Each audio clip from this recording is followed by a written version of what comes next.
we'll be able to reach today is a bipartisan consensus to finally provide a hard cap on property taxes in New Jersey. Today, we have reached an agreement where we are cutting that cap in half, from 4% to 2%. We are going from 14 exemptions to 4 exemptions. And we're taking the local finance board out of the picture in terms of the determination of property taxes in New Jersey. And we're putting it in the hands of the people of the state of New Jersey. The cap that we are going to put into place next week is going to be exceeded. It's going to be exceeded only because the voters of the state of New Jersey in those individual municipalities have decided to exceed that cap. Republicans and Democrats represent taxpayers that are taxpayers, period. And that's what this was about today. Commitment that we can move New Jersey forward. People say the governor's tough to negotiate. He's one of the toughest I've ever dealt with. I do it for a living. But he was open to a compromise because not putting my feelings first, not putting his feelings first, not putting words first, putting people first. That's what was important to do here today. And we accomplished it. And we accomplished it together. Ensure that with this hard cap that we pass in the very near future, we can say, not one more business close its door because of the high property tax burden. Families make decisions about where to live, where to raise their families. It'll be a much easier decision to stay in New Jersey.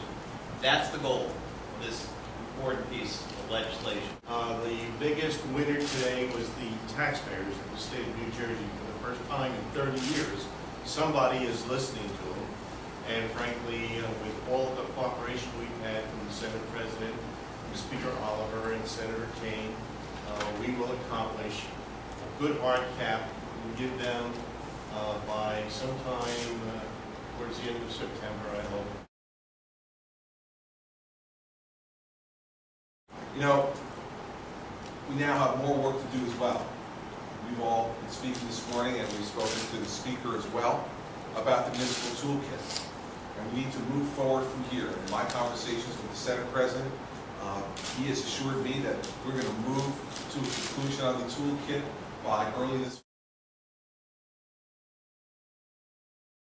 We are here today, gathered here today, along with my sponsor in the Assembly, Assemblywoman Linda Stender, to call on the governor to sign the women's health care bill that we passed in the legislature this past week. A bill that guarantees access to health care for uninsured and for underserved women. It's hard for me to believe that the governor of the state of New Jersey does not believe that women's health care is a priority. It is a priority for all the women who used all of those clinics, all 136,000 of them. We removed every impediment that was put in our way on this bill.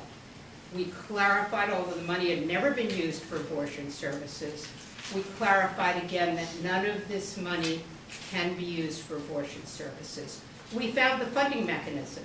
So this is no longer an issue about making the budget larger or finding a new bottom line. We have the money in the budget. So all we need now is for the governor of the state of New Jersey to stand up for access to women's health care and sign the bill.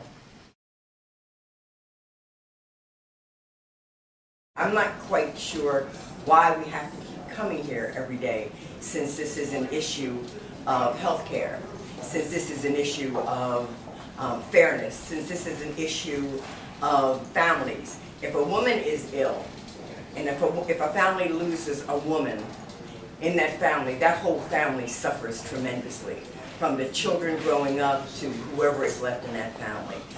It just seems to me that there's no reason to continue to debate whether or not women should have access, unfettered access to health care.